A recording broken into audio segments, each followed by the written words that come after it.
बात होते ही, पावन राम कथा की कुछ बात होते ही, आते हैं बजरंगी शुरुआत होते ही, आते हैं बजरंगी शुरुआत होते ही।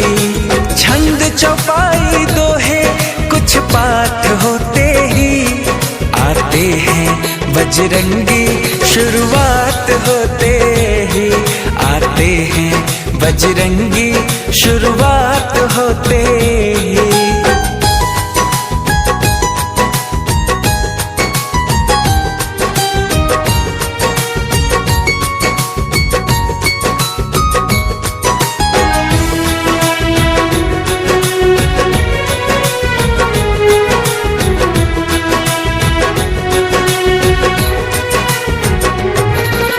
भक्तों के हृदय में बसकर मस्त मगन हो जाते हैं, श्री राम की चर्चा सुनकर सुध बुध वो खो जाते हैं।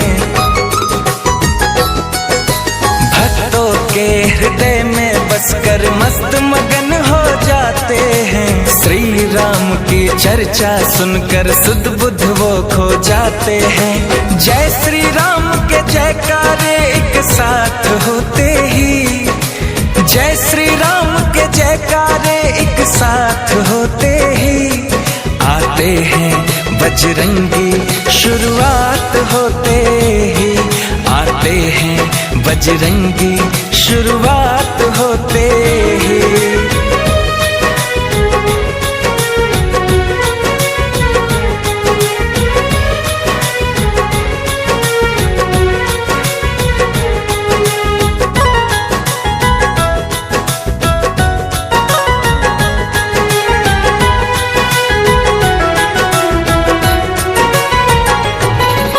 लगता है पहरे देते हैं घूम घूम के हवाओं में, हनु का होना लगता है धरती पर दसों दिशाओं में।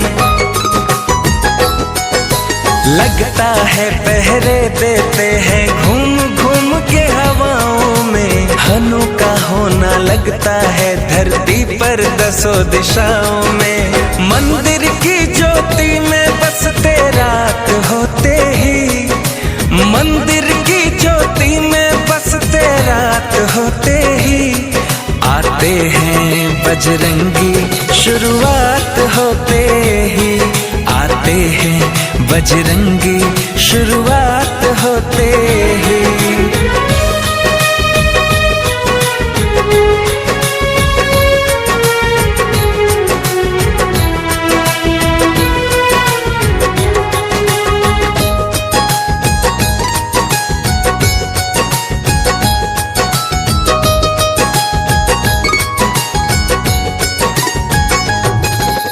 अनुपम कीर्ति है इनकी, श्री राम जी के दुलारे हैं, रोम रोम में राम है इनके, राम के ही गुण सारे हैं।